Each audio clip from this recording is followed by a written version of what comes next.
Joining me now, as he does every week, is the author of international bestsellers, including The Strange Death of Europe, The War on the West, and The Madness of Crowds, the great Douglas Murray. Douglas, we'll get to the massive news from the US today. Whistleblower revelations that the Justice Department tried to limit the investigation into the Biden family, including the president.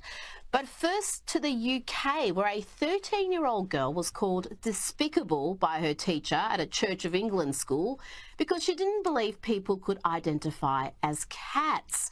And Douglas, the teacher even said the student should find a new school and reported the poor kid to school administrators. Let's have a listen to the audio. It's not an opinion that we express in this school. It is. No, it's not. And if you don't like it, you need to go to a different school. So I'm reporting you to Miss Willis. You need to have a proper educational conversation about equality, diversity and inclusion, because I'm not having that expressed in my lesson. Now, you had an exchange with a former Home Secretary, Priti Patel, about this story. Tell me what your issue was with her and the Tories in general concerning this story, because Priti was pretty upset by what she heard as well.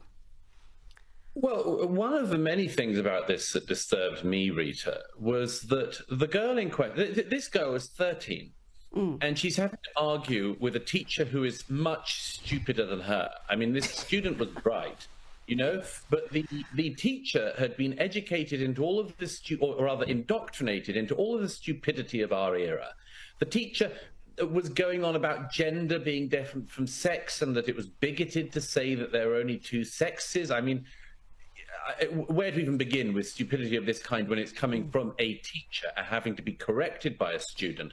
But, you know, Priti Patel, who I've got a lot of respect for, former Home Secretary in the UK, tweeted out her disapproval of this. And by the way, this is just one recording of a number that have come out in this holy and most ancient celebrated month of Pride, in which British school children have been educating their teachers about basic facts of biology that people seem not to want to teach anymore.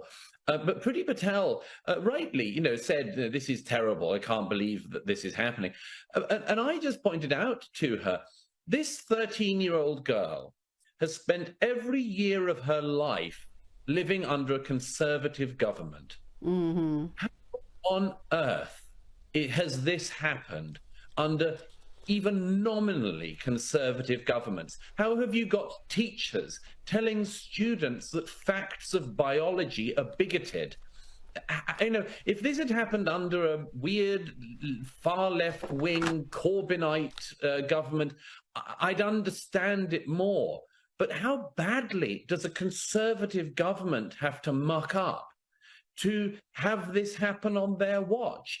It is deeply, deeply disturbing. And unfortunately, it's not limited to one school.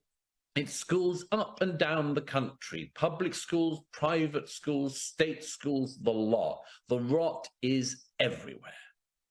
Absolutely, and you're so right about the stupidity and confusion of that teacher, because at one point she accuses the students of being homophobic, as if you're gay or lesbian, then you're non-binary and you're trans. I mean, it was just such a confused diatribe, and the aggression and the bullying of those poor kids, to have a teacher in front of other students call your point of view despicable and say you should find another school. I mean, that is unforgivable in my book.